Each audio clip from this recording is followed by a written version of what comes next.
আচ্ছা, আজকের হরর ডোজের জন্য আপনারা কি সত্যিই প্রস্তুত?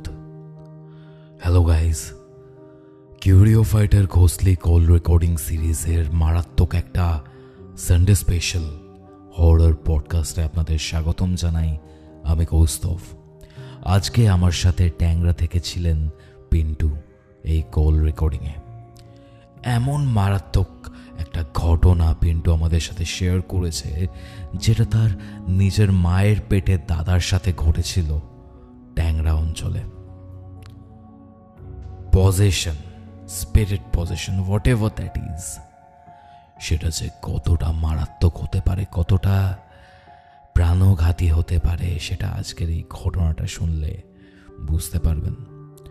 যদি এই স্পিরিট পজেশন হয় মাল্টিপল, আজকের এই ঘোষলি কল রেকর্ডিংটার ব্যাপারে কোনো হিন্ট দেব না। ইভেন পিন্টুর সাথে যখন কথা বলছিলাম, ওর গলার কম্পন, ভাইব্রেশন, সেটাও একটা নেগেটিভ এন্টিটির উল্লেখ দিচ্ছিল। আর একটা কথা বলি, ওর দাদা কিন্তু এখনো পজেসড। আজকের এই ঘটনাটা সেই সবটি শুনতে থাকুন এবং কমেন্ট করে জানান কিউরিও ফাইটার আজকের এই এপিসোড আপনারা কোথা থেকে শুনছেন।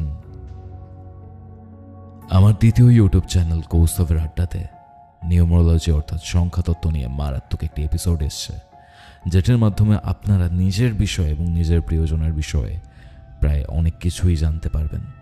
সেটাও ডেফিনেটলি চেক আউট করবেন। ডেসক্রিপশন বক্স এবং কমেন্ট সেকশনে আমি লিঙ্ক দিয়ে দিচ্ছি। আপনারাও যদি আপনাদের সাথে ঘটে যাওয়া এরকম সত্যি ভৌতিক ঘটনা আমার সাথে শেয়ার করতে চান, এরকমই একটা ঘোষলি কল রেকর্ডিংয়ে, আমাকে যোগাযোগ করুন ইমেল করে অথবা curiofite@gmail.com এই ইমেল আইডিতে। আমাকে যোগাযোগ করার প্রত্যেকটা ডিটেলস ডেসক্রিপশন বক্সে এবং কমেন্ট সেকশনে থাকবে। তাহলে চলুন শুরু করছি কিউরিও ফাইটের ঘোষলি কল রেকর্ডিং সিরিজের সানডে স্পেশাল মারাত্মক একটা হরর পডকাস্ট। ঘড়িতে বেলা 3টে, রবিবার। আপনারা শুনছেন কিউরিও ফাইটের ঘোষলি কল রেকর্ডিং সিরিজের একটি হরর পডকাস্ট। আপনাদের আজকের হরর ডোজ। হ্যালো পিন্টু। হ্যাঁ বলো। কেমন আছো? এই সদ্য মা বিয়োগ হলেন, মায়ের আশীর্বাদ নিয়েই ভালো আছি। তোমার রিসেন্টলি মা মারা গেলেন না? হ্যাঁ, এই সবে 3 দিন হলো ঘাট কাজ মিটলো। আচ্ছা আচ্ছা। তুমি যখন আমাকে যোগাযোগ করেছিলে, আই থিঙ্ক আগের মাসে, ভুল যদি না করি, তুমি কলকাতার ট্যাংরা অঞ্চলে থাকো এবং তুমি আমাকে যেটা বলেছিলে যে তোমার একটা মুরগির দোকান রয়েছে, যেখানে রবিবার করে মুরগি কাটো তুমি, এবং আরো তুমি ওই অঞ্চলে বিভিন্ন কাজ করো। তোমার যিনি দাদা রয়েছেন, সেই দাদাকে কেন্দ্র করেই ঘটনা। ইভেন আজকে যখন একটু আগে তোমার সাথে কথা হচ্ছিল, তুমি বললে আমাকে যে দাদারও নাকি শরীর খুব খারাপ। খুব খারাপ? তোমার দাদা মানে তোমার নিজের মায়ের পেটের দাদা? ওকে। 2008 সালে নাকি ঘটনাটার সূত্রপাত, এবং যখন সত্যি কথা বলতে তুমি যখন আমাকে ন্যাচারালি ঘটনাটা বলছিলে, বা যতটা আমি শুনেছি, এটা বুঝতে পেরেছি মারাত্মক ভয়ের ব্যাপার রয়েছে, যেটার মধ্যে দিয়ে তুমি তোমার পরিবারের প্রত্যেকে গেছো ওই ফ্রেজটার মধ্যে দিয়ে। আমি জানতে চাই পিন্টু, তোমাদের সাথে কি হয়েছিল, এবং তুমি একদম শুরু থেকে শুরু করে পুরো ব্যাপারটা বলো, কি হয়েছিল পিন্টু। ঠিক আছে, আমি সর্বপ্রথম কৌস্তব তোমাকে ধন্যবাদ জানাই, আমাকে তোমার এই এত বড় প্ল্যাটফর্মে সুযোগ দেওয়ার জন্য। You are most welcome. আর তোমার কিউরিও ফাইটের সমস্ত দর্শককে আমি আমার তরফ থেকে অনেক ধন্যবাদ জানাই আমার এই ঘটনাটি শোনার জন্য। এখানে একটা কথা বলি, তোমার কিউরিও ফাইট না, এটা আমাদের কিউরিও ফাইট। যাই হোক, আমাদের প্রত্যেকের, সবার কিউরিও ফাইট। একদম একদম। কি হয়েছিল বলো পিন্টু। হ্যাঁ, ঘটনাটি 2008 সালের এইরকম জুলাই আগস্ট মাসে। তবে মাসটা এই কারণে মনে ছিল, আমার মনে আছে, সেটা বর্ষাকালই ছিল। তো তারিখটা আমি বলতে পারবো না, মনে নেই, কিন্তু রবিবার। কারণ রবিবার আমার এই দাদা যাকে নিয়ে ঘটনাটি, সেই দাদা অটো চালাতেন। এখন উনি অসুস্থ আর চালাতে পারেন না। তো সেই সময় শিয়ালদা টু ক্যালকাটা পারমিটের অটো চলতো। তো দাদা ওই অটোই চালাতো, পরের অটো, অন্যের ভাড়া অটো। তো প্রতি রবিবার বসার দিন থাকতো, গাড়ির বসে যাওয়ার দিন থাকতো, আর সেদিন গাড়ির কিছু যন্ত্রাংশের কাজ ওরা করিয়ে নিত। তো এরকম প্রতি রবিবারই হতো। মা নিশ্চিন্তেই থাকতেন, রবিবার গাড়ির কাজ করাবে, বাড়ি এসে খাবে, খেয়ে দিয়ে শোবে। তো এরকম এক রবিবার গেছে গাড়ির কাজ করাতে। তো সম্ভবত মানে ওরকম 1:30-2টোর মধ্যে ঘরে চলে আসে। তো সেদিন আর আসে না। 2টো বেজে গেল, 2:30 বেজে গেল, 3টে বেজে গেল, 4টে বেজে গেল, এলো না। 4:10-15 ও বাড়িতে এলো। মা জিজ্ঞেস করে, কি রে এত দেরি কেন? কোনো কথাই বলে না। আমি জিজ্ঞেস করলাম, কি রে এত দেরি করলি কেন? মা বসে আছে খাবার নিয়ে, কোনো কথা বলে না। শুধুমাত্র জামাটা খুলে রাখলো, গামছাটা নিল আর পাতকুয়ায় গেল। আমাদের বাড়িতে পাতকুয়া এখনো আছে, ট্যাংরার বাড়িতে। তো বালতিটা নিয়ে পাতকুয়ায় গেছে। তো আমরা অপেক্ষা করছি, আসবে, খাবে, শোবে। এরকম 2-3 মিনিট পর ধপ করে পড়ে যাওয়ার আওয়াজ পাই। আচ্ছা। তো আমি তো ভয় পেয়ে গেলাম, পাতকুয়ায় পড়ে গেল নাকি। তো দৌড়েছি, গিয়ে দেখি মুখ থুবড়ে পাতকুয়ার পাড়ে পড়ে রয়েছে। বললাম যাক, ঠাকুরকে ডাকলাম, ভগবান পাতকুয়ায় পড়েনি। কারণ পাতকুয়াটা আমাদের বিশাল গভীর, পড়লে আর ওঠার জায়গা নেই। তো তৎক্ষণাৎ দাদাকে পাল্টে দেখলাম, মুখ টুক কিছু ফাটেনি, মাথাও ফাটেনি, শুধুমাত্র ডান পায়ের সামনের দিকটা ছুড়ে গেছে। আচ্ছা। কিন্তু ওকে যখন তুলছি, কারোর যদি চোট লাগে, ব্যথা লাগে, তো সে তো তখন আউ করবে না। কিন্তু না, ও রীতিমতো হাসছে। তো আমি বললাম, বাবা তোর লেগেছে, তুই আবার হাসছিস? তো যাই হোক, ওকে আমার কাঁধে হাত দিয়ে ওকে নিয়ে এলাম, এসে ফার্স্ট এড ঘরে করলাম। মা বললো খেতে, সোজা বিছনায় শুয়ে পড়লো। তো মা ভাবলেন যে হয়তো ঠিক আছে, শুয়ে থাকুক, পরে উঠে খাবে। 5:30 বাজে উঠলো, খালি পায়ে, লুঙ্গি পরা, খালি গায়ে, সোজা বাইরে বেরিয়ে গেল। আচ্ছা। তো মা বললো যে কি রে, দেখ তো কোথায় যাচ্ছে। আমি তো যাক না বাইরে, ও আবার একটু বিড়ি টিড়ি খায়, তো হয়তো বাইরে গেছে। আমরা অপেক্ষা করছি ঢুকবে।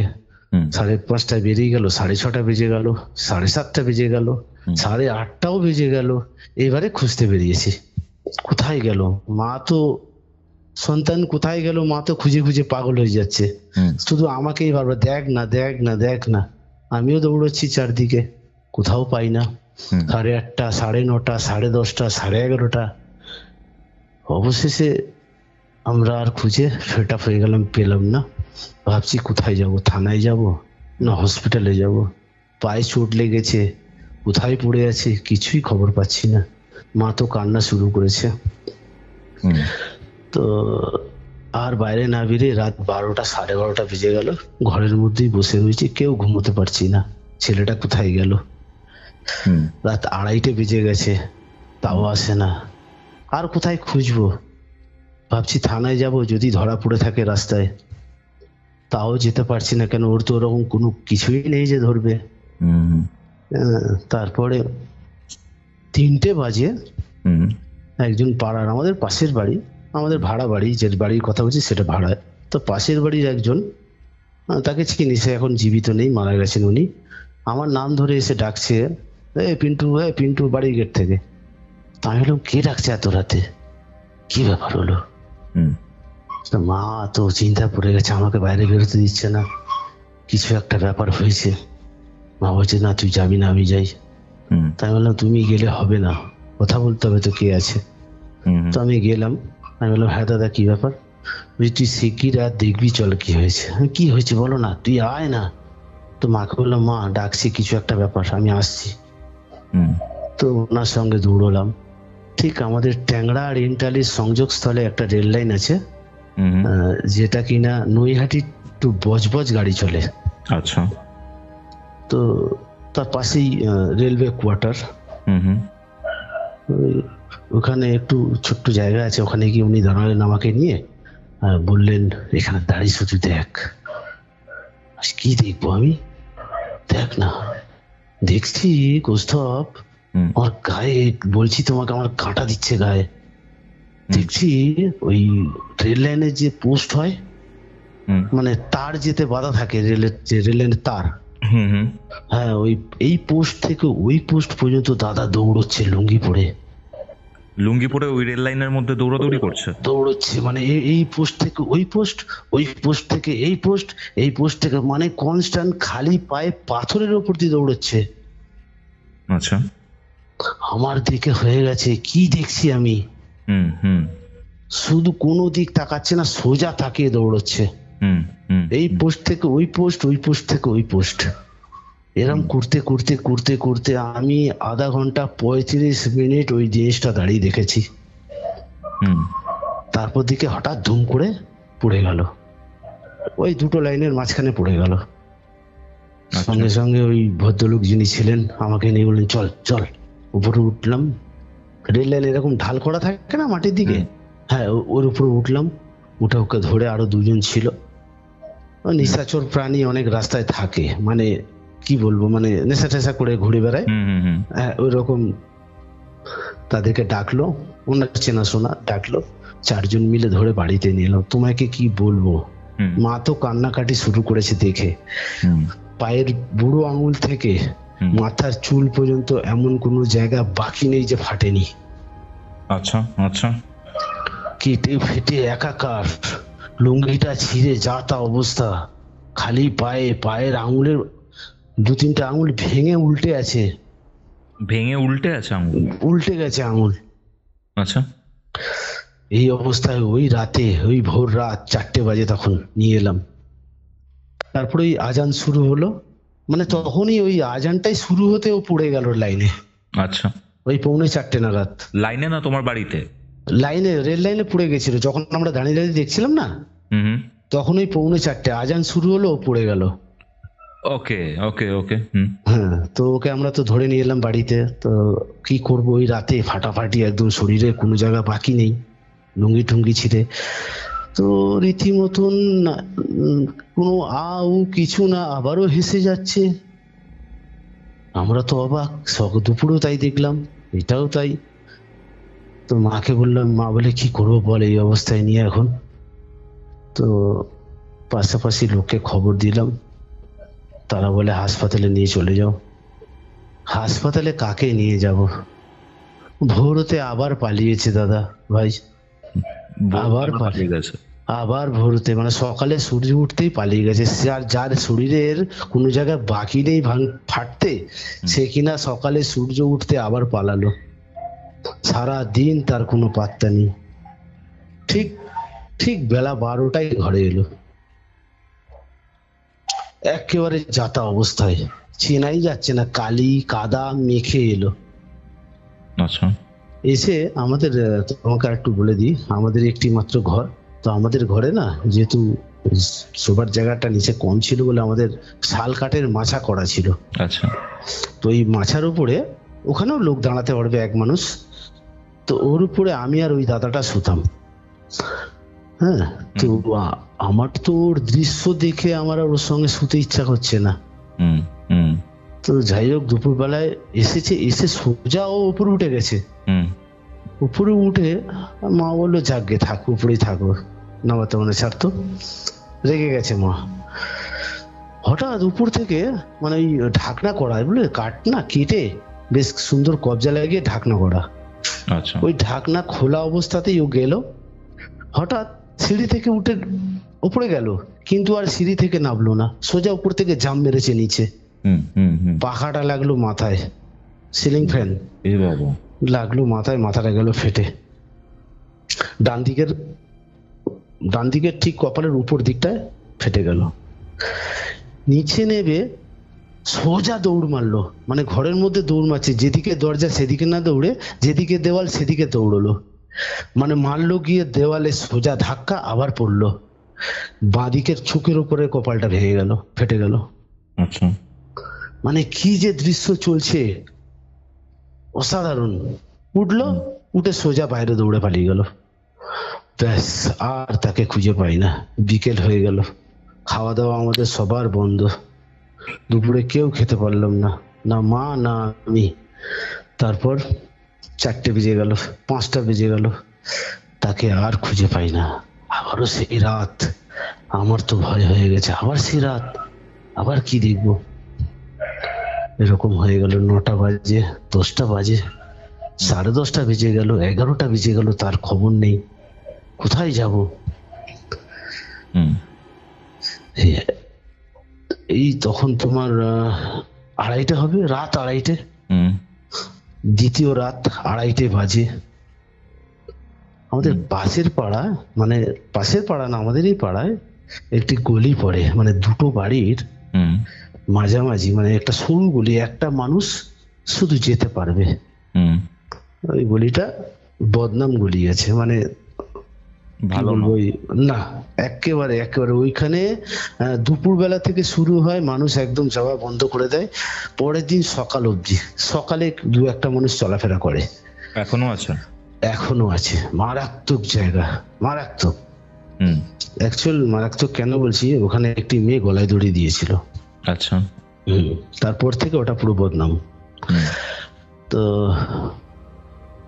আমরা তো রাত্রি 2:30 বাজে, আমরা ঘরে জড়সড় হয়ে বসে আছি, আবার কি খবর। আমি তো বুঝতে পেরে গেছি কোনো একটা ব্যাপার চলছে। এক ভদ্রলোক নাটা গোছের, আমার নাম জানে না, কিন্তু আমাদের বাড়ি চেনে, মানে আমার দাদাকে চেনে। ওকে দেখতে পেয়ে আমাকে ডাকতে গেছে, মানে বাড়ির লোককে ডাকতে গেছে। আমার ঘরের সামনে কি বলছে, আমার দাদার নাম, ডাক নাম বুড়ো। এই বুড়োদের ঘর কোনটা? এটা? হ্যাঁ হ্যাঁ হ্যাঁ। কি হয়েছে দাদা? আমরা তো জেগেই আছি। কি হয়েছে? আরে কি অবস্থা, একটু দেখবেন আসুন দাদা। কি হয়েছে বলুন না। আরে বুড়োর কি অবস্থা, দেখবেন আসুন। গেছি, দেখছি দাদা নিচে পড়ে রয়েছে। কি ব্যাপার, এরকম ভাবে পড়ে আছে, আপনি কি ডেকে একটু ধরে নিতে পারলেন না? বলছে আরে দাদা কি অবস্থায় পেয়েছি আপনি জানেন? একটা সরু লাইলনের সুতো ও গলায় বেঁধে ঝোলার চেষ্টা করছে, আত্মহত্যা করার চেষ্টা করছে। হ্যাঁ, একটা সরু লাইলনের দড়ি, যাতে কোনোভাবেই ঝোলা যায় না। তো ওই প্রচেষ্টা করতে গিয়েই ও ছিঁড়ে পড়েছে, এবং গলায় ওটা সরু সুতোটা বাঁধা আছে। সত্যি ভদ্রলোক খুব হেল্প করেছেন, তুলেছি, বাড়িতে নিয়ে এসেছি। সারাটা রাত জ্বালালো। আমাদের ভাড়ার ঘর তো, চৌকি আছে, চৌকিতে শুয়েছি, শুয়ে দিয়েছি ওকে। আর ধরে রাখতে পারছি না, রীতিমতন আমাকে মরতে দে, আমাকে মরতে দে, আমাকে মরতে দে, এই আওয়াজ। আর যখন কথাটা বলছে, গলার স্বর থেকে একটা মেয়েলি স্বর পাচ্ছি। আচ্ছা। মেয়েদের মতন, মরতে দে। সারা রাত চেপে চুপে ধরলাম, ভাবছি হাসপাতালে নিয়ে যাব, না পাগলা গারদে নিয়ে যাব, না কোনো ওঝা বদ্যির কাছে নিয়ে যাব। ওই রাতে ভেবে কুলকিনারা পেলাম না। পরের দিন সকাল হলো, প্রথম শুরু করলাম আমাদের এলাকার পাড়ার মন্দিরের পুরোহিতদের দিয়ে।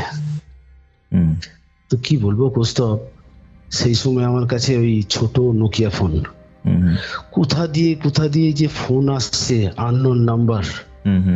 কি দাদা আপনাদের ঘরে যে এরকম হয়েছে, হ্যাঁ এটা কি সত্য? কি জবাব দেবো? আবার একজন ফোন করছে, আচ্ছা এই অ্যাড্রেসটা বলুন তো কোথায়, আমরা একটু যাবো। মানে আমি কিন্তু তাদের চিনি না, কিভাবে যে খবর হলো তাও জানি না। হ্যাঁ, কোনো মিডিয়াও কিন্তু আসেনি বাড়িতে। কিভাবে যে খবর হলো, মানে প্রচুর ফোন আসছে, প্রচুর ফোন। এবং আমার দিদি আছে, দিদি থাকে কালীঘাটে, আমার দিদিকে কিন্তু আমাদের কোনো খবর দিইনি। দিদি ফোন করে বলছে, কিরে ভাই এই হচ্ছে তো, তুই বাড়িতে আমাকে খবর দিস, তুই খবর কোথা দিয়ে পেলি? বলছে আমি ঠিক পেলাম লোকের মারফত। সে কে ওকে খবরটা দিল, এটাও খুঁজে পেলাম না। তো প্রথম শুরু করলাম পুরোহিতদের দিয়ে, বিভিন্ন রকমের শনি মন্দিরের পুরোহিত, কালী মন্দিরের পুরোহিত, শীতলা মন্দিরের পুরোহিত, শীতলা মায়ের মন্দিরের, সবাই আসছেন সবাই ফেলিওর, বলছে বাবা আমি পারবো না, আমি পারবো না, আমি পারবো না। ওইভাবে পুরোহিত এবং আমাদের মৌলা আলী, আমাদের বাড়ি থেকে মৌলা আলীটা সামনেই, মৌলা আলী চেনো তো? মৌলা আলী, হ্যাঁ হ্যাঁ। হ্যাঁ, মৌলা আলীর যে মসজিদ, ওই মসজিদের সব থেকে বড় যে মৌলানা, ওনাকে খবর দেওয়া হলো। উনি এলেন জলপোড়া কিছু ওই নিয়ে, ওই কি বলে, ওই গায়ে দেয় না ঝাঁটার মতন কি থাকে ওটা, যাই হোক বলতে নেই, জানি না, ওই রকম জিনিস উনি নিয়ে এলেন ফু দেবেন বলে। তো উনি বাড়িতে ঢুকেই আটকে গেছেন। আচ্ছা। ওরে বাবা, এ হামসে নেই হোগা, আমি আসুন, আমাকে একটু রেহাই দিন। মা খুব করে অনুরোধ করেছেন ওনাকে, মায়ের কথা ফেলেননি, উনি ঢুকেছেন। ঢুকে গিয়ে বলছেন, একে আমি এখানে ঢুকে করতে পারবো না কিছু, আপনারা পারলে মসজিদে আনুন, তাহলেই হবে। যদি এ মসজিদে ঢুকে তাহলেই হবে, নালে হবে না। উনি তৎক্ষণাৎ ওখান থেকে চলে গেলেন। কি বলবো, ওই দিনটা ওইভাবেই কাটলো, ওকে পা ধরে হাত ধরে রেখে দিয়ে। আবার সে এসে গেল রাত 8:30 বাজে, 9টা বাজে, দেখলাম আস্তে আস্তে নিশ্চিন্ত হয়ে গেল। কোনো আর ছটপট করছে না, বাজে কথাও বলছে না, ঘুমিয়ে পড়েছে। তো আমরা মনে করলাম যাক একটু ঘুমিয়েছে, আজকে রাত্রিটা ঘুমোক। মাকে বললাম, মা কিছু খেয়ে নাও, খেয়ে শুয়ে পড়ো। মা খেতে বসেছে, 10:30 পৌনে 11টা বাজে। আমাকে বললো, তুইও খেয়ে নে। আমি, না, তুমি খেয়ে উঠে ওর কাছে বসবে, তারপরে আমি খাবো, তুমি এসো। মা খেতে বসেছে, অমনি উঠে বসে আমাকে এক চর মেরে দৌড় মারলো বাইরে। মানে বাড়িতে থাকতেই চাইছে না, বেরিয়ে যাচ্ছে বারবার। একটা ঠেসে চর মারলো, বেরিয়ে গেল বাইরে। ওর পিছন পিছন দৌড়লাম, কি স্পিড দৌড়চ্ছে, কি স্পিডে দৌড়চ্ছে তুমি ভাবতে পারবে না। ওই 10:30 পৌনে 11টায় রাস্তা একটু ফাঁকা ফাঁকা হয়ে গেছে, কি স্পিডে দৌড়লো, একটা গলির মধ্যে ঢুকে গেল, আর পেলাম না খুঁজে। ঠিক ওই গলিটায় গেছে আবার, বুঝতাম, ঠিক ওই গলিটায় যেটার বদনাম আছে। এই যে আমার গায়ে আবার কাঁটা দিয়ে উঠেছে, ঠিক ওই গলিটায়। আমি ভয়ে আটকে গেলাম ভাই, আমি আর ঢুকতে পারছি না। আমি ব্যাক করলাম, ব্যাক করে মায়ের দেখো চলে গেল। মাকে বললাম, মা আবার রেগে গিয়ে বলে, যাকে ছাড় তো, তুই বস। আমার অবস্থা দেখে মাও ভয় পেয়ে গেছে। তারপরে এরকম 8:30টার সময় পালালো, 9:30, 10:30, 11:30, ঠিক পৌনে 2টো বাজে আমরা বসে রয়েছি ওইভাবেই। পৌনে 2টো বাজে একজন, নাম বললে তুমি, জায়গার নাম বললে তুমি বুঝতে পারবে, ট্যাংরা ওই বৈশালীর নাম শুনেছো তো? হ্যাঁ, বৈশালীর ওই চত্বরে একটি পুকুর ঘাট আছে। পুকুর ঘাটের ওখানে একটা লোক খবর দিচ্ছে আমাকে এসে, তাড়াতাড়ি চলুন, দেখবেন আপনার দাদা পুকুর ঘাটে পড়ে রয়েছে। তো গেছি, তার সঙ্গে দৌড়েছি, সেখানে গিয়ে দেখি পড়ে রয়েছে। তো সেখানকার যে আশেপাশের লোক থাকে, তারা খবর দিচ্ছে আমাকে, বলছে যে পুরো পুকুরটা গোল হয়ে ঘুরে বেড়াচ্ছে। মানে কিরকম বলতো, পুকুরটা না চারদিক সিমেন্টের বাঁধানো, আচ্ছা, মানুষ চলাফেরা করে। তো ওই পুরো পুকুরটা জুড়ে ও পাক মারছে। মারতে মারতে 7-8 পাক মারতে মারতে পুকুরের পাড়ে পড়ে যায়। তখন এই মানুষগুলো ওই অবস্থা ঘুরতে থেকে তাকে আর ভয় ধরতে যায়নি। তখন ওই খবর দিয়েছে। এবার যে খবর দিয়েছে সে হচ্ছে ওই মেকানিকের ভাই, মানে অটো মেকানিক। হ্যাঁ, যেই মেকানিকের ওখানে দাদা কাজ করাতে গেছিল, তার ভাই। তো ওকে পাঠিয়েছে। সেই যে মেকানিক সে বেরিয়ে এসছে, তো বললো যে হ্যাঁ, বুড়োদা তো আমার কাছে রবিবারে কাজ করিয়ে নিয়ে গেল। আমি, জানেন দাদা, এই 3 রাত হয়ে গেল, মাথা খারাপ আমাদের, কি হয়েছে বুঝতে পারছি না। বলছি, দাদা উনি যখন কাজ করাচ্ছিল তো বললো খুব খিদে পেয়ে গেছে। তো খিদে পেয়ে গেছে, আমি বললাম তাহলে কিছু আনিয়ে খেয়ে নাও, এখনো তো 1-1.5 ঘন্টা লাগবে, তুমি খেয়ে নাও, তারপরে বাড়ি যাবে, একবারে কাজ করিয়ে আবার আসবে, খেয়ে করিয়ে নাও। তো ও কি করলো, ওই পাশের ওখান থেকে মাংস আর পরোটা নিয়ে এসে খেলো। হুম হুম হুম মাংস আর পরোটা নিয়ে পুকুর ধারে বসে বসে খেলো। হুম। খেয়ে ওই যে মাংসটা খাচ্ছিল সেটা পুকুরে ফেলে দিয়েছে, মানে হাড় বেরোচ্ছিল পুকুরে ফেলছিল। আচ্ছা। হুম তো পরোটাটা খেয়েছে, মাংসর হাড় পুকুরে ফেলেছে, মাংসটা খেয়েছে, খেয়ে হাত টাত ধুয়েছে, ওদের ঘর থেকে জল নিয়ে খেয়েছে, গাড়ির কাজ হয়েছে, গাড়ি নিয়ে বাড়িতে এসেছে। ব্যাস এই কাজ করেছে শুধু। হুম তো আমি বললাম তাহলে এখন কি করা যায় দাদা? ও লোকটা আবার গাড়ি বার করলো, বার করে ওকে তুলে নিয়ে আমরা আবার বাড়িতে এলাম। তখন বাজে রাত 2:45। হুম হুম হুম 2:45 সময় ঘরে ঢোকালাম। আবার শরীরে ওই অবস্থা, যেখানে কাটা ছিল ওষুধ তো লাগাতে পারিনি, আবার কেটে যাচ্ছে, আবার রক্ত বেরোচ্ছে। মা তো কান্নাকাটি শুরু করেছে আবার ঘরে, সরি, হুম আবার শুরু করেছে। মা কাঁদছে, আমিও রীতিমতো কান্না শুরু করেছি। সত্যি বলতে কি হলো নিজের আমার দাদা। দাদার, হ্যাঁ কি হলো আমার দাদার। এখন এখানে পাগলা গারদে যাব না কোথায় যাব খুঁজে পাচ্ছি না। হুম এমন অবস্থায় একজন খবর দিল পরের দিন সকালে যে, আমি নামই বলছি, হুম এরকম জয়নগর, জয়নগর চেন তো? হুম হুম হ্যাঁ, জয়নগরে এরকম একজন ভদ্রলোক থাকে যিনি প্রেতাত্মা ছাড়ান না। আচ্ছা তখনই আমি কনফার্ম লোকের দিয়ে খবর পেলাম যে একে প্রেতাত্মা ধরেছে। আচ্ছা তো আমি ভাবলাম প্রেতাত্মা ধরেছে আর সেটা ঘরে বাস, মানে ঘরে আছে, রীতিমতো মা ভয় পেয়ে গেল। হুম তো আমি পরের দিন সকালে ওনার কাছে দৌড়েছি হুম জয়নগরে। জয়নগরে গেছো? আচ্ছা।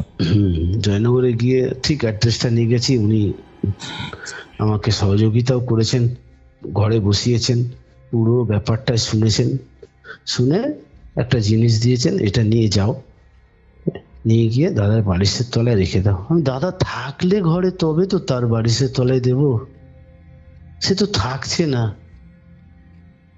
বলে কোনো মতে ধরে হলেও তার হাতে বা গলায় বেঁধে দাও। হুম তো দিল, আমি ব্যাক করলাম। তো আর একটা কথা বলে দিয়েছিল যে আজকে তোমার এখান থেকে যেতে কতক্ষণ লাগবে? আমি বললাম সময় লাগে 1 ঘন্টা 20 মিনিট। হুম তো শিয়ালদায় নেবে আমার বাড়ি আসতে লাগবে আরো 20 মিনিট, 1 ঘন্টা 40 মিনিট। আমাকে উনি বললেন 2 ঘন্টা তোমার সময়, এখন বাজে 1:30, তখন 1:30 বাজে, 1:30 বাজে, তুমি 2:30 3:30, তুমি 4টের সময় দাদাকে এটা দেবে, রাত্রে কি হয় আমাকে খবর দেবে, পরের দিন সকালবেলা আমি তোমার বাড়ি যাব, হুম উনি আসবেন। তা আমি বললাম ঠিক আছে, ওনাকে অ্যাড্রেসটাও দিয়ে এসেছি। আমি এসে বাঁধতে পারলাম না, মার কাছে শুনি আবার পালিয়েছে। এসে মাকে জিজ্ঞেস করলাম কোথায় গেল গো? আমি সেই এলাম যে 3টে 3:30 সময় ঘরে, ব্যাস কোথায় চলে গেছে। আবার ওনাকে ফোন করলাম যে চাচা এরকম দাদা আবার বেরিয়ে গেছে, কোনো মতে খুঁজে তাকে ওটা দাও, আমি কাল সকালেই আসছি। কে কাকে খুঁজে, রাত আর পেলাম না তাকে দাদা ভাই, তাকে পেলাম না, হুম দাদাকে খুঁজে পেলাম না। আবার খবর পেলাম রাত্রি তখন 3:30 বাজে, ওই যে প্রথম রেল লাইন, হুম ওই রেল লাইনে গিয়ে শুয়ে রয়েছে। আবার এই লোকটি, আমি একটু বলে এই লোকটি কেন আমি পাচ্ছিলাম বারবার এনাকে, ইনি একটু রাতে খুব নেশা করে ঘুরে বেড়াতেন। আচ্ছা আচ্ছা, মানে ওই লোকটা যে ফার্স্ট টাইম এ করেছে। হ্যাঁ হ্যাঁ, ইনি খুব নেশা করতেন, এখন উনি মারা গেছেন, জীবিত নেই। তো উনি তার জন্যই পেয়েছিলেন মানে দাদাকে। আবার ও তুলে নিয়ে এসে, এবার আর আমাকে ডাকতে যায়নি, তুলে নিয়ে এসে দুজনকে সঙ্গে নিয়ে বাড়িতে ছেড়ে দেয়, বলে এই দেখ শুয়ে আছে ওখানে গিয়ে। কোথায় শুয়েছিল ওটা আরেকবার বলো? ওই রেল লাইনে, যে রেল লাইনে দৌড়চ্ছিল, আচ্ছা যে রেল লাইনে দৌড়চ্ছিল, হ্যাঁ এখন আর দৌড়চ্ছে না, কিন্তু লাইনে শুয়ে রয়েছে। তাও আবার লাইনে কোথায়, রীতিমতো লাইনে পেট দিয়ে শুয়ে রয়েছে উবুড় হয়ে। হুম তো হ্যালো। হুম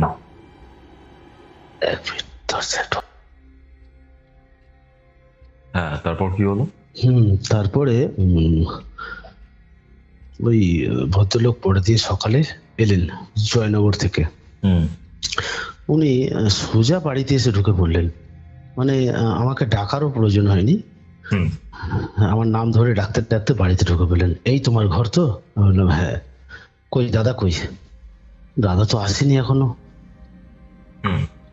মানে ভোরবেলায় আমরা যখন নিয়ে এসছি মানে দাদাকে, ওই ভদ্রলোক তখন নিয়ে এসে ওকে শুয়ে দেয় ঘরে। শুয়ে দিতে তো ঘুমিয়ে পড়লো, মনে হলো যেন ঘুমোচ্ছে। তো আমরাও নিশ্চিন্ত হলাম, সকালে নিয়ে সোজা যাবো হাসপাতালে। এই ভদ্রলোকের কথা আমার আর মনে ছিল না দাদার অবস্থা দেখে। কোন ভদ্রলোকের কথা? যিনি জয়নগর থেকে আসবেন। সকালে ওই ব্যাপারটা হয়েছে কারণ ওই রেল লাইনে। হ্যাঁ, তো আমার মাথা থেকে বেরিয়ে গেছে, কিন্তু উনি ঠিক চলে এসেছেন। তা আমি তো রাতে ভেবেছিলাম একে নিয়ে যাবো কালকে সকালে চিত্তরঞ্জন হাসপাতালে, আমাদের পাশেই সামনেই পড়ে। তো উনি এসে হাজির। তো দাদা তো ভোর 5টায় বাথরুম করার নাম করে আবার পালিয়ে গেছে। আমরা হ্যাঁ, আরে জেগেই রয়েছি, বসে বসে একটু চোখ লেগেছে, তার মধ্যেই পালিয়েছে। ব্যাস, ভদ্রলোক বললেন ভাই বিরাট কেস আছে এটা। ঠিক আছে, আমি বুঝতে পেরে গেছি, তুমি এক কাজ করো, খুব ভালো তান্ত্রিক দেখে বাড়িতে ডাকো। মানে একজন মুসলিম মৌলানা আমাদের তান্ত্রিকের কথা বলছেন। জয়নগরের এই ভদ্রলোক কি মুসলিম? হ্যাঁ মুসলিম, মুসলিম। তা আমি ওনাকে বললাম আমাদের মৌলালি থেকে মৌলানা সাহেব এসেছিলেন। বললেন বাবা তাহলে কি হলো? উনি বললেন যে ওনাকে ওখানে দেখাতে, মানে দাদাকে ওখানে নিয়ে যেতে, কিন্তু দাদাকে তো নিয়ে যাওয়া সম্ভব হচ্ছে না, ধরতেই পারছি না। বলছে ওই ব্যবস্থাটাই করুন তাহলেই হবে। তো উনি কি করলেন, বললেন আমি একটু তোমার ঘরের চারপাশটা ঘুরবো, চলুন। আমার চারপাশ ঠিক আমাদের ঘরের পিছনেই পাতকুয়াটা আছে, পাতকুয়ার পাড় থেকে ঘুরে আবার এদিকে এলেন। তুমি ওখানেই নিয়ে যাও, খুব ভালো হবে। আমি বুঝতে পেরে গেছি কি আছে। কোথায় নিয়ে যেতে বলছেন? ওই মৌলালি মসজিদে। তাকে পাবো তবে তো নিয়ে যাব, নিয়ে যেতে পারছি না। ভোর 5টায় পালিয়েছে, আবার খুঁজতে বেরোলাম, খুঁজে আর পাই না। যখন এনারা এই কথা বলছেন তাহলে তো আমার থানায় গিয়ে আর লাভ নেই, কেন থানায় গেলে। তান্ত্রিকের কথা বললেন, তারপর তুমি ওই মৌলালি মসজিদের মৌলানার কথা বললো, তাই তো? হ্যাঁ, আমি বললাম যে ওনার কাছে ওখানে নিয়ে যেতে। হ্যাঁ, ওখানে নিয়ে যাও, তাহলে ওটাই ঠিক হবে। উনি যখন এসছেন আমার উপরে, বলছে উনি তো আমার উপরে, তাহলে আমি এখানে আর কি করব? উনি যেটা বলেছেন সেটাই ঠিক। তো আমরা বললাম যে, আমি বললাম যে নিয়ে যাব কি করে? তো যাই হোক, উনি বলে চলে গেলেন। আমরা আবার খুঁজতে বেরোলাম দাদাকে। তুমি চিন্তা করো, কাজ করব, খাওয়া দাওয়া সব বন্ধ হয়ে গেছে, কিচ্ছু আর নেই, খুঁজেই পাচ্ছি না তাকে, কোথায় গেল। এই করতে করতে ভিজে গেল সন্ধ্যা 7টা, খুঁজে আর পেলাম না। চলে এলাম চতুর্থ রাতে এলাম। আচ্ছা, খুঁজে পাই না। রাত 10:30, 11:30। কিছু খাচ্ছে না মা। ওই যে খেতে বসেছিল, উঠে আমার একটা চড় মারলো, ব্যাস মার ওই খাওয়া বন্ধ। আর মা খেতে শুরুও করেনি, ওই খাবার পড়ে রইলো। ওই যে সেদিন চলে গেল। তারপর আবার এই যে গেল, খুঁজে পাই না। 11:30 বেজে গেল, 12টা বেজে গেল, 1:30 বাজে, ঠিক 1:45 সময় দেখি কোথা থেকে হাজির হলো, নিজে এবারে নিজে এলো, কাউকে আনতে হলো না। 1:45 সময় তো আমাদের গায়েব, মানে পুরো সারা দিন গায়েব। ওকে ওকে। এবারে আমাদের ঘরটা এরকম, এসে গ্রিলটা করবে, তারপর রান্না ঘরটা, তারপরে একটাই ঘর। তো গ্রিলটা বন্ধ ছিল, অত রাত তো, গ্রিলটা হ্যাজবলটা টানা ছিল। তো এসে কিছু বলে না, না মা বলে ডাকে না ভাই বলে ডাকে, মাও বলে ডাকে না ভাইও বলে ডাকে না। সোজা আসলো, হ্যাজবলটা খুললো, ঘরে ঢুকে গেল। আমরা বসে বসে দেখছি, কি বলবো, বাংলায় কি বলে না, আশ্চর্যজনক ভাবে দেখছি আমি তাকে, যে কিভাবে যে ঢুকলো ঘরে, না ল্যাংড়াচ্ছে না খোঁড়াচ্ছে না কিছু, সোজা একদম বডি স্ট্রেট করে, খালি গায়ে ছেঁড়া লুঙ্গিটা পরে, তার একটা লজ্জাও নেই। সোজা রাস্তায় সারা দিন ওই পড়ে ঘুরেছে, লুটিয়েছে ফুটিয়েছে, রাস্তায় পড়ে আছে, কত কি করেছে জানি না, গায়ে নোংরা ভর্তি। সোজা আসলো, বিছনায় উঠে গেল, কোনো কথা না, লম্বা হয়ে শুয়ে পড়লো। 1:45 বাজে রাত।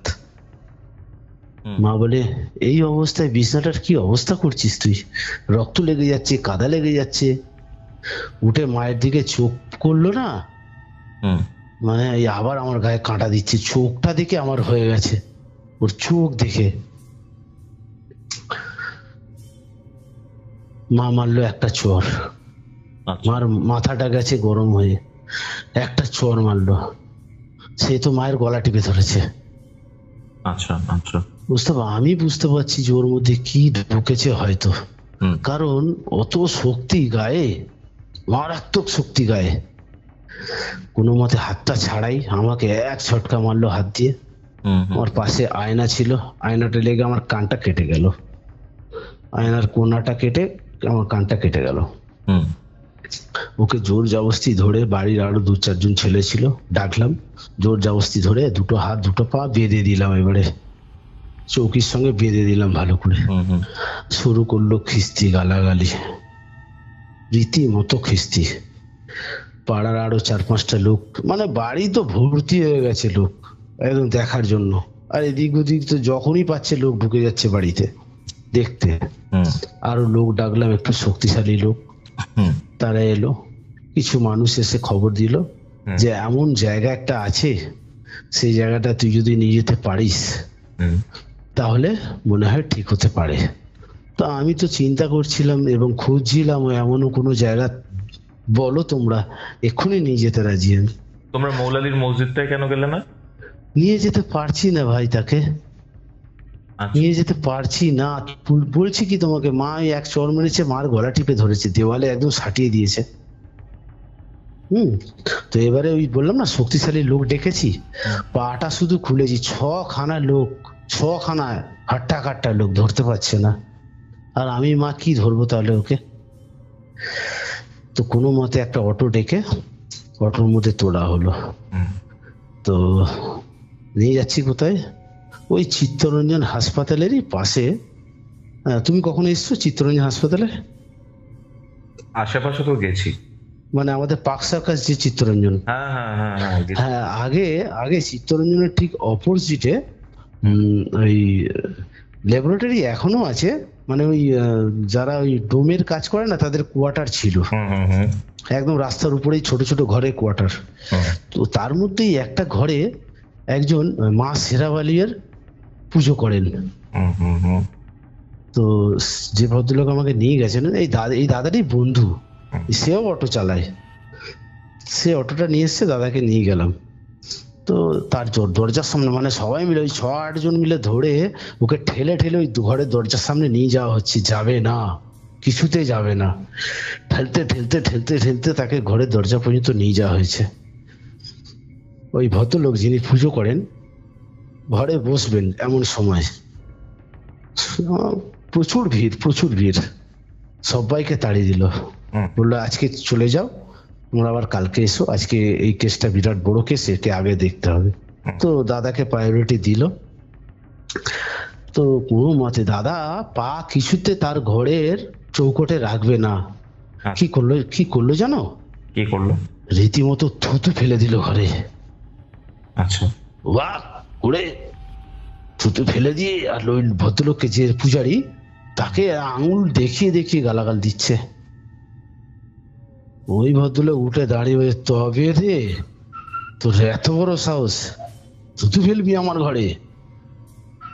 চুলে মুঠি ধরে টেনে ঢুকিয়ে নিয়েছে ঘরে, বাস ওখানে বসিয়েছে। আর সে তো বসে মাল এইভাবে ঘুরছে আর গোঙড়াচ্ছে। এবারে আমাদেরই মধ্যে, তখন তো উনি আমাকে চিনতেন না, আমাদেরই মধ্যে বললেন এর বাড়ির লোক কে? তখন আমি বললাম আমি ওনার ভাই, পাশে বসুন। ঘরে ঢুকলাম, দরজা বন্ধ করে দিল। কি বলবো কৌস্তব, শুরু করলো ভর পড়া।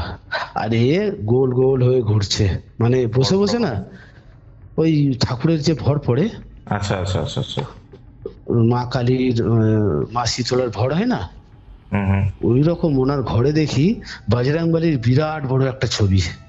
এই সরি বজরংবলী বলছি, মা শেরাওয়ালি। আচ্ছা আচ্ছা। মা শেরাওয়ালির বিরাট বড় একটা ছবি।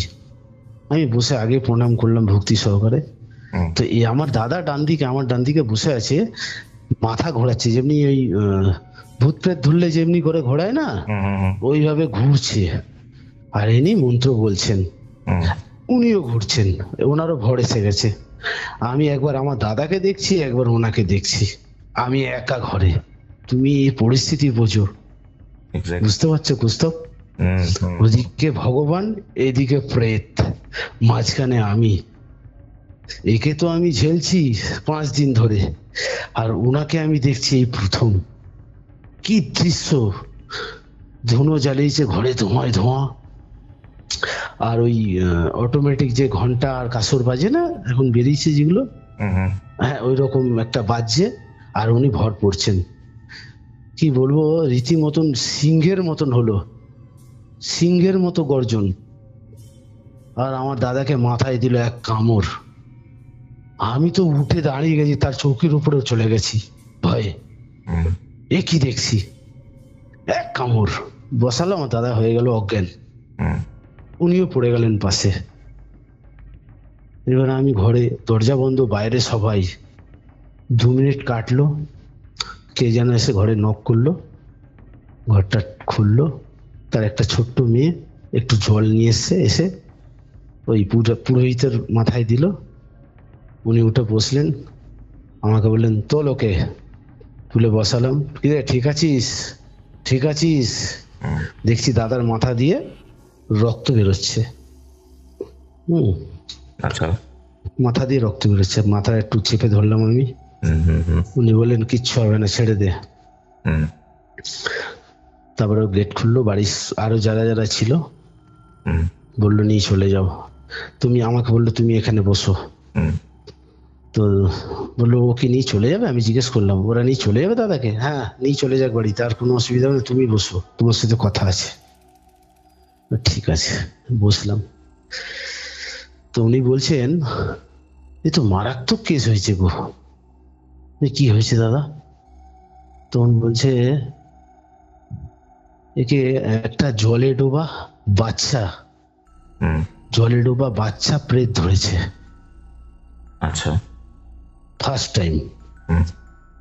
সেকেন্ড, একে একটা গলায় দড়ির মহিলা ধরেছে। ওরে বাপরে বাপ, এখনো আমার গায়ে কাটা দিচ্ছে। আর একটা রেল লাইনের গলা কাটা ধরেছে। আচ্ছা আচ্ছা আচ্ছা। তাহলে কি করবো দাদা? এটা যা করে দিয়েছি প্রাথমিক, আজ রাত্রিতে তোমরা মা আর তুমি নিশ্চিন্তে থাকতে পারো। কাল আমি তোমার বাড়ি যাচ্ছি। আচ্ছা। আমি বললাম তাহলে কিভাবে যাবেন? কিচ্ছু বলতে হবে না তোমাকে, তোমার বাড়ি উত্তরমুখ, তোমার ঘর। আমি বললাম হ্যাঁ দাদা ঠিক বলছেন। তোমার ঘরের রান্নাঘর দিয়ে ঘরের দিকে ঢুকতে গেলে মাথার উপরে মা তারার ছবি আছে? আমি বললাম হ্যাঁ দাদা আছে। পুরো হুবহু বলে দিল কৌস্তব। কিন্তু আমি কিচ্ছু ওনাকে বলিনি যে আমার ঘর অমুক জায়গায়, আমার ঘর এই অবস্থায়, আমার ঘরে এই আছে, আমার ঘরে ওই আছে, কিচ্ছু বলিনি। এত সুন্দর উনি বললেন, আমার খুব ভক্তিও হলো শুনে। এবং মাঝখানে আমি বলে দিই, আমার আরো 2-3 জনকে আমি ভালো কাজের জন্যই পাঠিয়েছি। ওই 3 জনের রিপোর্ট আমি পেয়েছি ওনার কাছে, ওই 3 জনই সাকসেস হয়েছে। আচ্ছা আচ্ছা। এত মানে উনি ভগবান এত ওনার প্রতি সহায় যে উনি যেটা বলেন সেটাই হয়। তো তারপরে আমি বললাম তাহলে কি করা যাবে? তুমি চলে যাও, আমি তোমার বাড়ি কালকে যাব। কখন যাব বলবো না, ঠিক আমি যাব। তো উনি প্রাথমিক করেছেন, যা করেছেন, হ্যাঁ যা করেছেন প্রাথমিক। তো উনি পরের দিন ঠিক বেলা 12টার আগে হাজির হলেন। একদম ঘরের সামনে দাঁড়িয়ে এসে বলছে পিন্টু বাড়ি আছো? হ্যাঁ দাদা এই তো, আসুন আসুন আসুন। সোজা ঘরে ঢুকলো, মাতারাকে নমস্কার করলেন উনি। দাদা কই? আমি যে শুয়ে আছি। হ্যাঁ উঠে বস, উঠে বস করালো। নাম বল তোর। বললো বুড়ো। ভালো নাম বল? মধুসূদন। ওর ভালো নাম মধুসূদন, আচ্ছা। মধুসূদন দত্ত। তো ভালো আছিস এখন? হ্যাঁ ঠিক আছে। তাবিজটা কোথায়? একটা তাবিজ দিয়েছিল গলায় পড়ার জন্য, কোনো সময় এটা খুলবি না, কোনো সময় এটা খুলবি না, ঠিক আছে? শুয়ে পড়। সে বললো, আমাকে বাইরে নিয়ে এলো। পিন্টু, এই তাবিজ যেন না খোলে, এই তাবিজ খুললে কিন্তু আমি কিছু করতে পারবো না। আমি একটি মাত্রকে তাড়াতে পেরেছি, আরো দুটো আছে। মানে এটা কি মানে প্রথম দিন যখন ওনার কাছে নিয়ে গেছো সেই দিন, না তোমার বাড়িতে এসে? আমার বাড়িতে এসে বলছে। আচ্ছা আচ্ছা আচ্ছা আচ্ছা, হ্যাঁ। আমি কিন্তু একটাকে তাড়াতে পেরেছি, আরো দুটো আছে, একটু সময় লাগবে, তুমি যোগাযোগ রেখো, ঠিক আছে?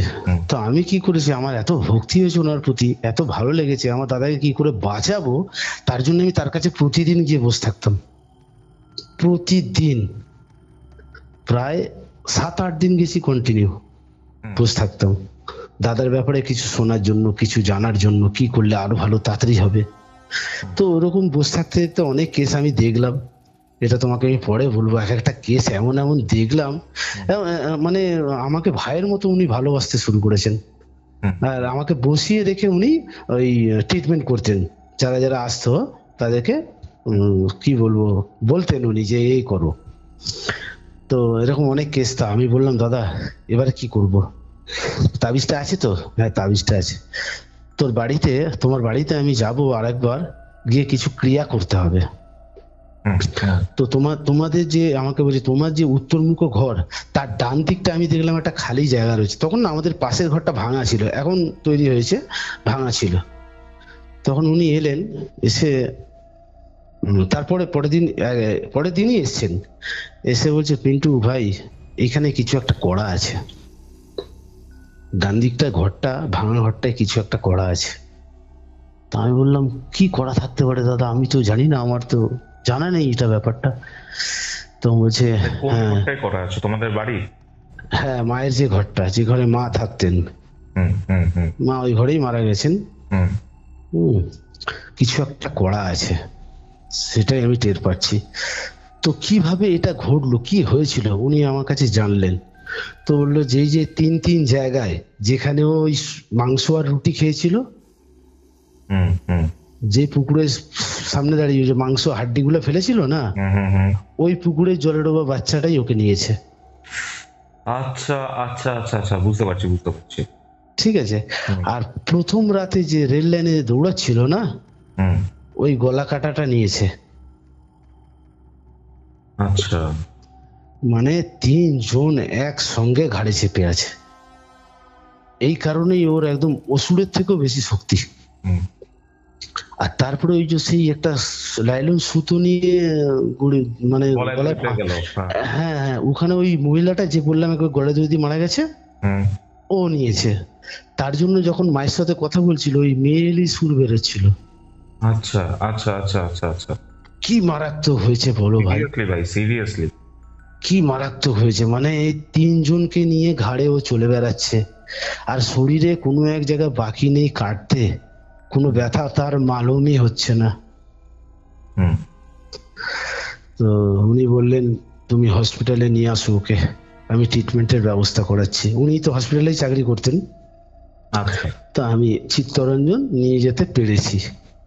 চিত্তরঞ্জন নিয়ে যেতে, পায়ের যেখানটা বললাম না পাতকুয়ায় পড়ে গেছিল, লেগেছিল, ওখানে সেপটিক হয়ে গেছে। ওই কোথায় কোথায় পড়ে থাকতো, নর্দমায় পড়ে যেত, ওই যে নোংরা জল লেগেছে, কাদা লেগেছে, ব্যাস ওই জায়গাটায় সেপটিক হয়ে গেছে। হয়ে গেল ভর্তি হাসপাতালে, ঠিক আছে? ভর্তি, ওখানে ভর্তি থাকলো 6 দিন।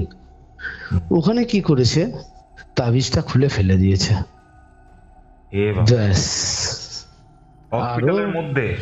হ্যাঁ, তাবিজটা গেছে হারিয়ে, ফেলে দিয়েছে না কি করেছে কে জানে।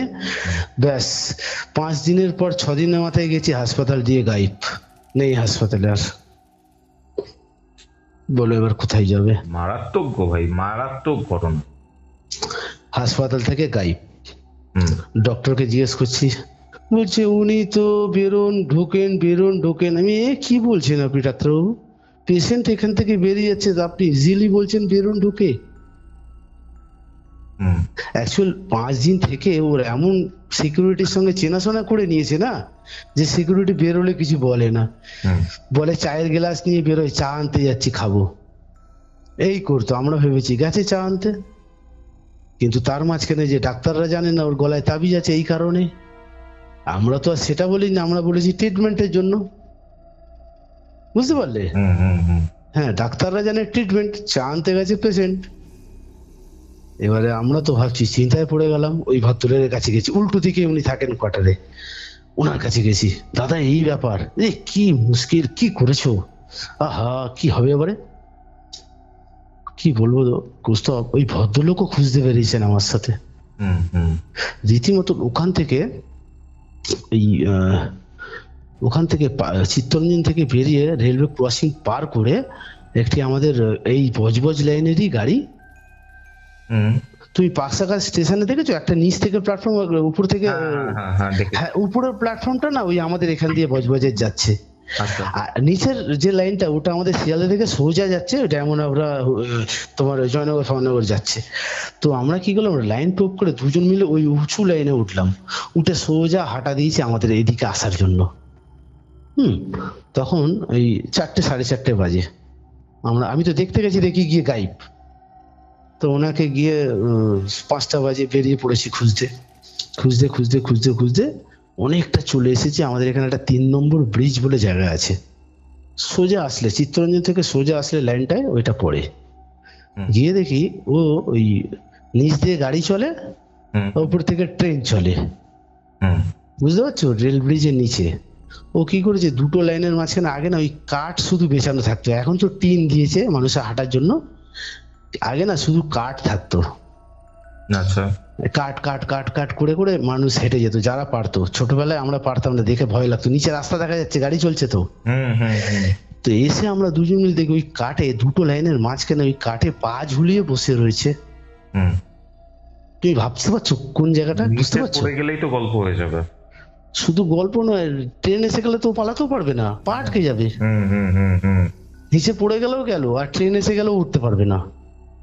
মানে কি সাহসেও পা দোলাচ্ছে, দেখে তো আমার হয়ে গেছে। উনি বলছে তাড়াতাড়ি ধরো, এবার ওকে যে তুলবো, তুলে ব্যাকে আসতে হবে, নয়তো সামনে যেতে হবে, দুদিকে যাওয়ার জায়গা নেই, কেন দুদিকে গেলে ব্রিজ তো, নিচে পড়ে যাবো, রাস্তায় পড়ে যাবো। এবার ও তো মাঝামাঝি বসে রয়েছে, পা ঝুলাচ্ছে, এবার দুজন মিলে ধরবো, ওইটুকু কাঠের মধ্যে দাঁড়িয়ে যদি ছটকা ছুটি করে তাহলে আমরা বাইরে পড়ে যাব। তো এবারে ওকে ওই ভদ্রলোক ডাকছে, এদিকে আয়। তো বলছে না, যাবো না। কে তোরা, যাই এখান দিয়ে, এখানে আমার ঘর, এটাই আমার থাকার জায়গা, তোরা এসছিস কেন? আমাকেও চিনতে পারছে না। যা করে বলে বলে দুটো মানুষ দাঁড়িয়েছিল, ভয় দেখিয়ে দেখিয়ে পারে যেয়ে নিয়ে এসে দুই মিলে গিয়ে ধরে নিয়েছে, ধরে টানতে টানতে আসবে না কিছুতে, টানতে টানতে আবার হাসপাতালে, ওইখানে নিয়ে গেছে হাসপাতালে। বল তাবিজটা কোথায় ফেলেছিস? কিছুতে বলছে না, চুপচাপ গুংড়ে আছে, কোনো কথা বলছে না। বল কোথায় ফেলেছিস বল। ও বলতে পারলো না, ছটকা ছটকি শুরু করেছে। এখানে ডাক্তারকে খবর দেওয়া হলো, ডাক্তার এলো, ডাক্তার বলছে আমাদের কেস নয় এটা, আপনারা পাগলাগারুতে নিয়ে যান। এ কি বলছেন ডাক্তারবাবু, কিন্তু আমরা তো বলতে পারছি না ওই কেস। তো আমাদের এই যিনি পুরোহিত, যিনি ওনাকে মানে দাদাকে যে ঠিক করলো, উনি ডাক্তারের সাথে চেনাশোনা ছিল, তো ডাক্তারকে গিয়ে ভালো মতো বুঝিয়ে বলেছে, তাহলে এখানে রেখে লাভ কি, তুমি নিয়ে যাও। তো আজকে নয় কালকে নিয়ে যাও, আজকে দিনটা রাখো।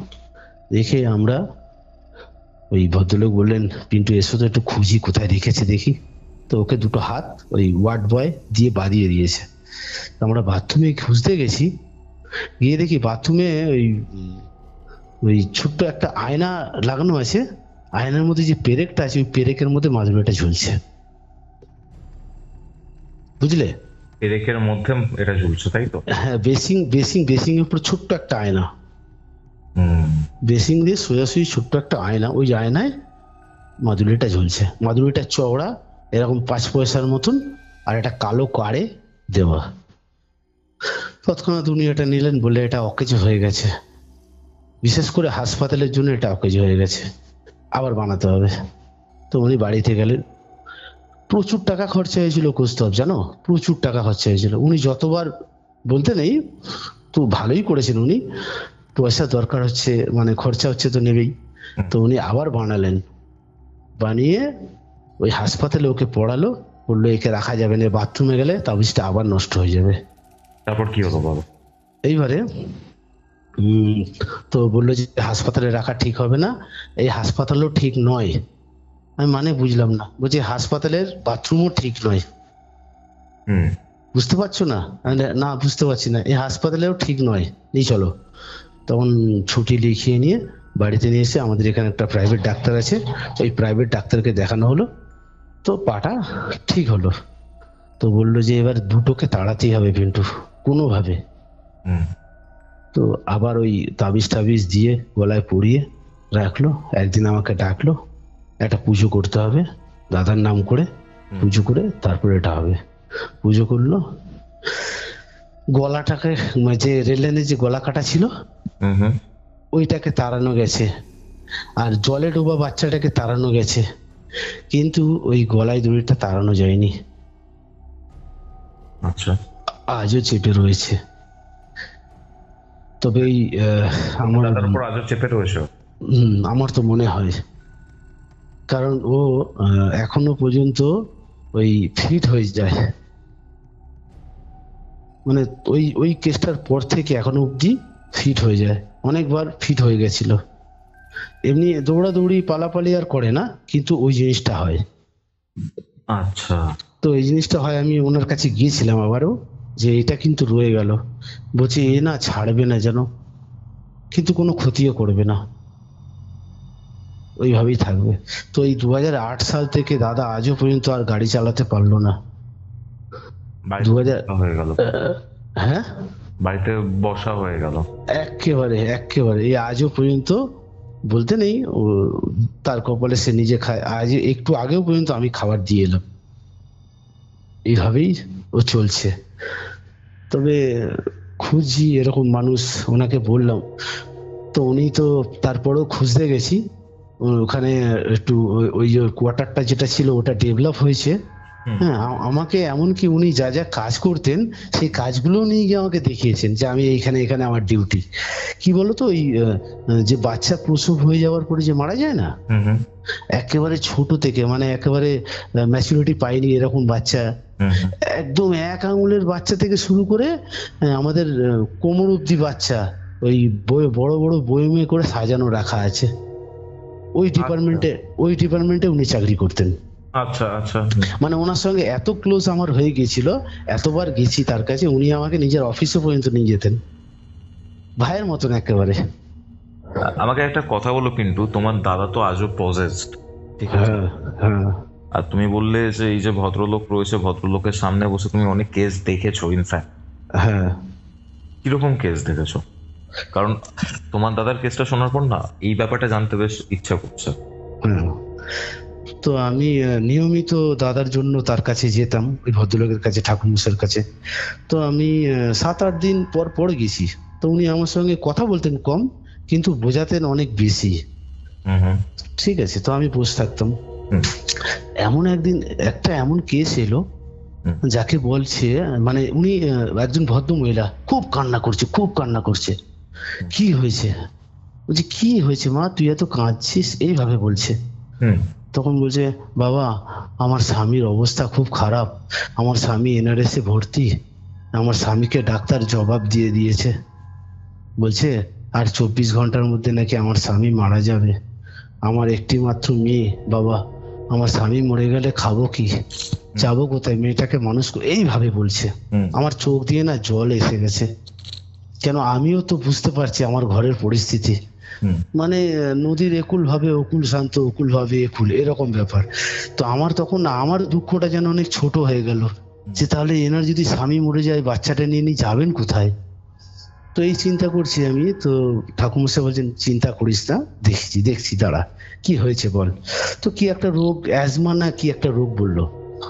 তো উনি বললেন, এক কাজ করো, এনআরএস এর কোন ওয়ার্ডে ভর্তি? তো উনি ওয়ার্ড বললেন। তো বলে, তুমি একটা জিনিস দিচ্ছি, এই জিনিস 3 ভাগে রয়েছে, 3 ভাগে। তুমি এখান থেকে পায়ে হেঁটে যাবে হাসপাতাল পর্যন্ত। হুম হুম ঠিক আছে, হাসপাতাল অব্দি যেতে তোমার 3টে ক্রসিং পড়বে। ফার্স্ট হুম। মৌলালি, কোনো গাড়িতে উঠবে না কিন্তু। আচ্ছা। প্রথম পড়বে মৌলালি। ঠিক আছে, প্রথম মৌলালিতে, মৌলালির আগে যে মসজিদটা আছে, মসজিদের ওখানে যে 3 মাথা মোড়টা আছে না, 3 মাথা মোড়ে একটা ফুল ফেলবে। ঠিক একটু এগিয়ে যাবে, 5 মাথা মোড়ে আর একটা ফুল ফেলবে। ঠিক আছে, গাড়ি দেখে শুনে পার হবে। 5 মাথা মোড়ে হাত থেকে ওটা ফেলে দিয়ে সোজা তাকাবে না উল্টো দিকে, সোজা চলে যাবে। সোজা স্বামীর কাছে গিয়ে মা রিপসের তলায় একটা ফুল রেখে দেবে। আচ্ছা। কালকে বিকাল 4টের সময় তোমার স্বামীর ছুটি হয়ে যাবে। আমি তো অবাক হয়ে গেলাম কৌস্তব এই কথাটা শুনে। ডাক্তার বলেছে 24 ঘন্টার মধ্যে মারা যাবে, ইনি বলছেন কালকে 4টের মধ্যে ছুটি হয়ে যাবে। আচ্ছা আচ্ছা। আমি তখন ঠাকুরের কাছে প্রণাম করে বললাম, ইনি যেটা বলছেন সেটাই যেন হয় মা, সেটাই যেন সত্য হয়। কি বলবো, উনি চলে গেলেন। তোমার সঙ্গে আর কেউ আছে? ওনাকে জিজ্ঞেস করলেন। বলছে হ্যাঁ, আমার মেয়েটা আছে, মেয়েটাকে এখানে রেখে যাও, কাজটা করে আবার এখানে আসবে। কেন, মেয়েকে নিয়ে তুমি রাস্তায় ওটা করতে গিয়ে মেয়ে কিছু হয়ে গেলে, তুমি মেয়েকে আমার কাছে বসিয়ে রেখে তুমি কাজটা করে আবার এখানে এসো, গাড়ি করে আসবে, হেঁটে যাবে, গাড়ি করে আসবে। ঠিক আছে। উনি বেরিয়ে গেলেন, চলে এলো। আমি বসে আছি, আমি রাত 8টা অবধি ছিলাম, এটা হচ্ছে বিকেল 5টা 5:30টায়। তো উনি আবার 1.5 ঘন্টার মধ্যে ফেরত এলেন। বললেন বাবা যেমনি যেমনি বলেছেন আপনি, আমি সেই রকমটাই করেছি। বাহ, যাও তুমি এবারে আস্তে আস্তে মেয়েকে নিয়ে বাড়ি যাও। বিকেল 4টায় স্বামীকে নিয়ে বাড়িতে রেখে দিয়ে, কত দূর বাড়ি? বললো আমার এনআরএস থেকে 15-20 মিনিট লাগবে অটো করে। আবার এসে আমাকে খবর দিয়ে যেও। মানে এত কনফিডেন্টলি উনি বলছেন যে বাড়িতে রেখে আবার আমাকে এসে বলে দিও, মানে বুঝতে পারছো? হ্যাঁ, তা আমি ভাবছি হে ভগবান যেন সত্য হয়। কেন, আমার তো ওনার প্রতি বিশ্বাস হয়েছে, আমার দাদাকে উনি দাঁড় করিয়েছেন, আমার বিশ্বাস হয়েছে, আমি অবিশ্বাস করতে পারবো না। তারপর পরের দিন আমি ইন্টারেস্টে আবার গেছি, বুঝলে, আমি তো পরপর যাই, ওই ইন্টারেস্টে আবার গেছি ওই কেসটা দেখবো। তখন আমার দাদার কেস ভুলেই গেছি আমি, আমার মাথায় আর অতটা নেই, আমি ওটা দেখতে গেছি। ঠিক ওই সময় উনি 5:30টায় এসছেন। এসে যে কি লম্বা হয়ে গড় হয়ে যে কি প্রণাম করছেন, বলছে বাবা আমার স্বামীকে বাড়িতে রেখে আপনাকে খবর দিতে এসেছি। কৌস্তভ কি বলবে, কি বলবে বলো? কিছু বলার আছে তোমার এখানে? কিচ্ছু বলার নেই। ভগবান আছেন তবেই তো দিন রাত হচ্ছে। এত কিছু তো ভগবানের জন্যই হচ্ছে। সত্যি, কিন্তু মানে এই বলছি আমার চোখ দিয়ে জল বেরিয়ে এসেছে। হে ভগবান, এরকমই মানুষের কল্যাণ করুন। তারপর ওনাকে এই কনভারসেশনটা যখন করছিলাম, ইভেন তোমার যে ভাইব্রেশন, গলার যে টোন বা যেভাবে বলছিলে বা পুরো ঘটনাটা ঘটেছে তো বোঝাই যাচ্ছে, ঠিক আছে।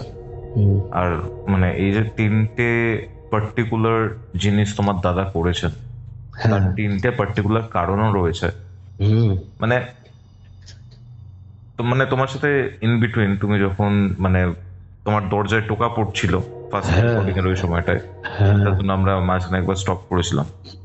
তুমি আমি যেটা বললে যে তোমার পিসির বাড়ির ঘটনা রয়েছে, ঠিক আছে, কিন্তু যেখানে মারাত্মক মৃত্যুও ঘটেছে 3টে পর।